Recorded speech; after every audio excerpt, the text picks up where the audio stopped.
के कारण नहीं आया है। वो बोलते बोलते ये भी बोल गए कि 2014 में सही मायने में देश आजाद हुआ।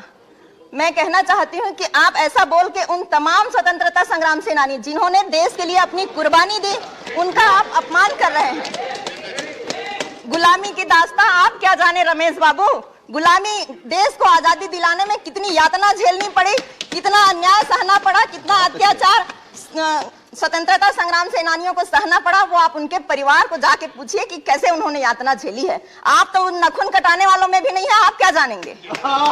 हीरे की कीमत तो कम कर दी है आपने, जिसको कौन पहनता है, बड़े आदमी लोग पहनते हैं, पैसे वाले लोग पहनते हैं। और व्यापार, हीरे का व्यापार कहाँ होता है शक्ति भाई, आप बताएंगे। सूरत वाला सबसे ज्यादा कहाँ होता है, और सूरत में और गुजरात से कौन आता है, अमी बहन आप बता दो तो हीरे की कीमत आप कम कर दिए बजट में। परिवार टीवी, खबर अच्छी बात सच्ची। अभी उत्तर प्रदेश में चुनाव हो रहा है। हमारी नेता प्रियंका गांधी न केवल कही है 40% महिलाओं को टिकट देंगे, न केवल बोली है बल्कि टिकट भी दी है, और वो सब लड़की हूं लड़ सकती हूं की तर्ज पे चुनाव लड़ रहे हैं। उनके पिताजी देश के प्रधानमंत्री भारत रत्न राजीव जी ने पंचायत और नगरीय निकाय में महिलाओं को आरक्षण देके महिला आरक्षण को लागू किया, और उसी के बलबूते कहीं न कहीं मैं उसी के आशीर्वाद से यहाँ पर खड़ी होकर बोल रही हूँ।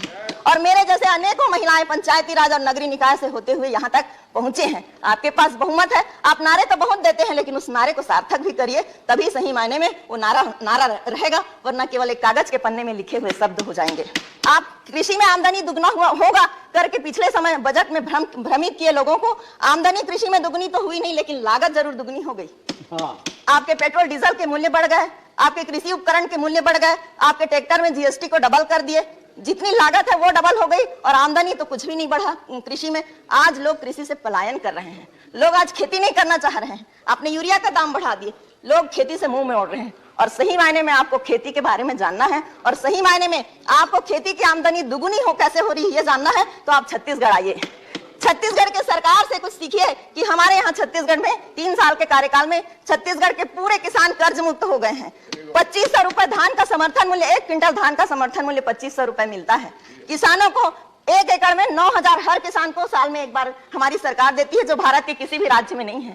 7,000 रुपए साल में, जिसके पास 1 भी एकड़ खेती नहीं है, थोड़ा भी जिसके पास जमीन नहीं है, उसको हमारी सरकार 7,000 सालाना देती है, जो भारत के किसी भी राज्य में नहीं है।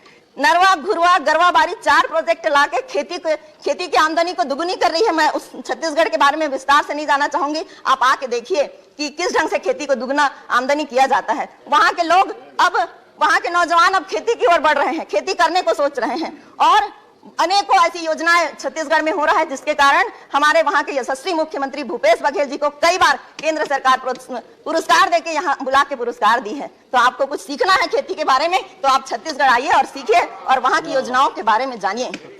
माननीय सभापति महोदय, मनरेगा एक कल्याणकारी योजना है। जिस समय लॉकडाउन लगा उस समय सारे मजदूर पलायन करके अपने अपने गांव की ओर गए, और मनरेगा ही एक ऐसा काम था जिसके कारण लोगों को रोजगार मिला, लोगों को खाना पीना मिला, कुपोषण उनका घटा। लेकिन अभी के बजट में आपने क्या किया, मनरेगा का बजट कम कर दिया। तो मनरेगा का बजट कम कर दिया तो लोगों को काम कहां से मिलेगा, लोगों का पेट कैसे भरेगा, उनका कुपोषण कैसे दूर होगा। तो मैं सदन से मांग करती हूं कि मनरेगा को 100 दिन के बदले 365 दिन करें, और जो बहुत से राज्यों को पैसा नहीं मिला है मनरेगा का, इंक्लूड छत्तीसगढ़, तो उन पैसे को भी आप दें, तो सही मायने में लोगों को रोजगार मिलेगा। माननीय सभापति महोदय, आप इस बजट में क्रिप्टो करेंसी की बात किए हैं। अब क्रिप्टो करेंसी को मान्यता तो मिली नहीं है, लेकिन आपने उसमें बजट में ला दिया, मतलब आप उसको मान लिया क्रिप्टो करेंसी को। और इसका उपयोग कौन करता है, पैसे वाले लोग करेंगे, गरीब आदमी या साधारण आदमी को उस क्रिप्टो करेंसी से कोई लेना देना नहीं है।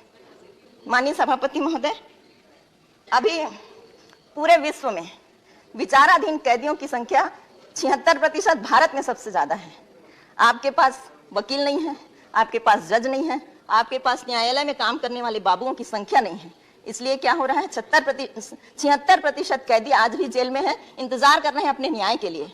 सभापति महोदय, मुझे ये बताते हुए और भी चिंता हो रही है कि आपके राज्य में, आपकी सरकार में जज न्याय मांगते फिर रहे हैं, जजों को न्याय नहीं मिल रहा है। ये परिस्थिति आज उत्पन्न हो गई है। अभी 5 राज्यों में चुनाव है, इसलिए कुछ महीने से पेट्रोल और डीजल के दाम नहीं बढ़ रहे हैं, नहीं बढ़ रहे हैं ना। और जैसे ही वो 5 राज्यों का चुनाव हो जाएगा, मतदान हो जाएगा, उसके बाद जनता तैयार रहे पेट्रोल और डीजल को महंगे दाम में खरीदने के लिए, रसोई गैस के दाम को महंगे दाम में खरीदने के लिए। माननीय सभापति महोदय, 56,000 करोड़ का आप यहाँ पर सेंट्रल विस्टा बना रहे हैं। अभी कोरोना काल में उसकी क्या आवश्यकता थी? पिछले 2 साल से हम सभी सांसदों का पैसा आप ले लिए हैं, बिना पूछे एमपी लैंड को ले लिए हैं, किसी से ना पूछे, ना किसी से सलाह नहीं लिए, ना कुछ भी नहीं।